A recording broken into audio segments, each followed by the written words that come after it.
The Transport Board, which would have been formed back in 1955, has come a long way. We would have started with an amalgamation of the then concessionaires and would have taken over whatever buses they had at the time to transport the traveling public. Over the years, we've seen a number of improvements, but it cannot be hidden that we did not purchase any new buses since 2006. Fast forward now to 2020, and we're pleased to be able to introduce to the traveling public of Barbados the first electric public transit vehicles in this side of the Caribbean. We're pushing electric mobility, and that is because we have all agreed that traveling as we all know it to be needs to change.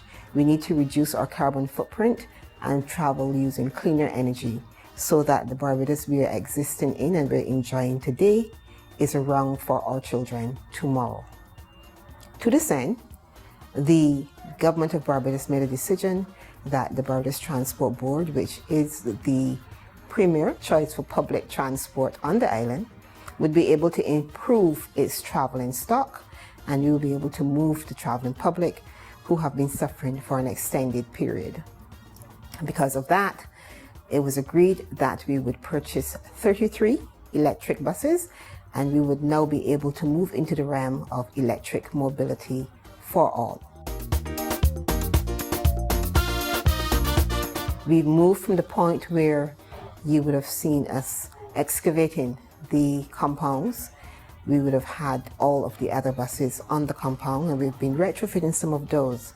But the true test would have been when the electric buses came. Those buses came with specifications that we had never had in Barbados before. Most importantly, they came with air conditioning. We are a very hot nation, and having air conditioning on board those buses worked very well. Additionally, we also brought kneeling technology. Our senior citizens who travel with us on a daily basis and who help to pave the way to get us to where we are today would benefit from that, because one of the cries was that the other buses were too high. So kneeling technology was also brought into bear. We realized that the differently able community also needed to be able to move around on public transport, and not only at select times. So these buses would also have room for a wheelchair, and it comes with obviously the wheelchair ramp to be able to allow persons to get on and off of the buses. We were also cognizant of today's world and what people are expecting to be able to do as they commute. So we included Wi-Fi on board the buses, and we went so far as to put charging stations on every single bus. So each bus now has 24 charging stations that persons can top up their mobile technology devices as they traverse the island of Barbados. We'd had some complaints from our drivers as well, so we've put them in an enclosed cabin. We've looked at how we can make life as easy as possible for everyone who have to use public transport. Today, the reviews have been very positive, and those buses have only been on the road from the 23rd of August.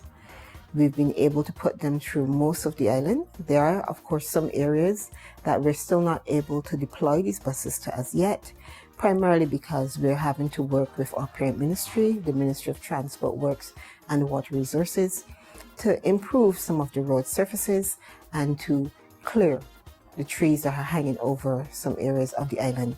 So an immense and ongoing tree trimming program is happening as we speak.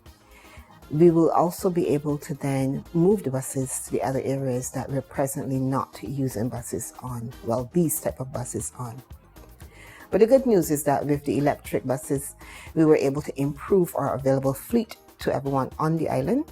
We would also have done a retrofit project earlier this year, and that would have given us an additional 15 buses.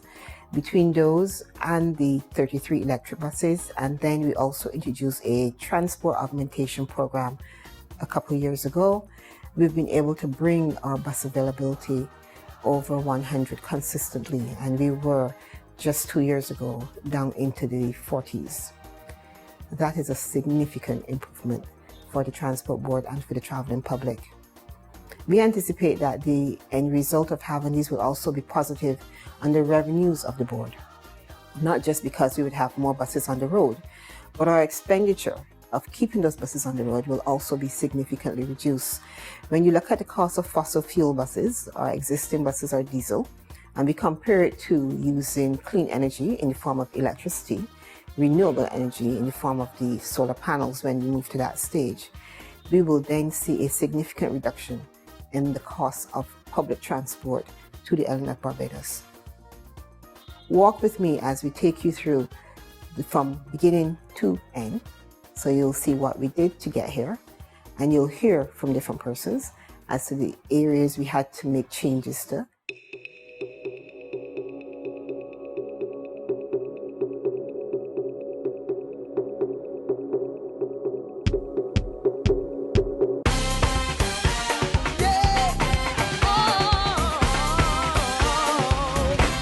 This is a historic and momentous occasion for the people of Barbados, as these buses will be completely transformational and transform the landscape of transportation within this country.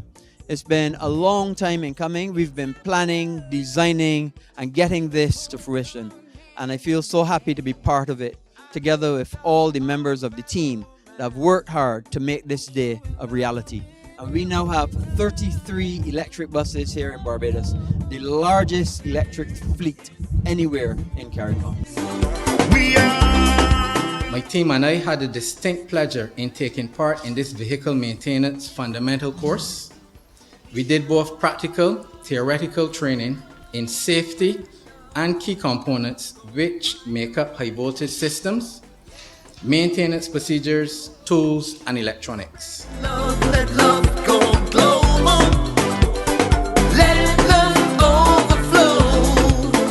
'Cause this is who we are. I also wish to thank the Honorable Mayor Amor Motley, Prime Minister of Barbados, for reposing the confidence in the leadership team, not only at the Ministry of Transport Works and Maintenance, but also the leadership team at the Transport Board, the Board of Directors, the management, and the staff of the Transport Board for executing this project with pride, not only on time, but with pride and the attendant requirements to good governance and good financial discipline.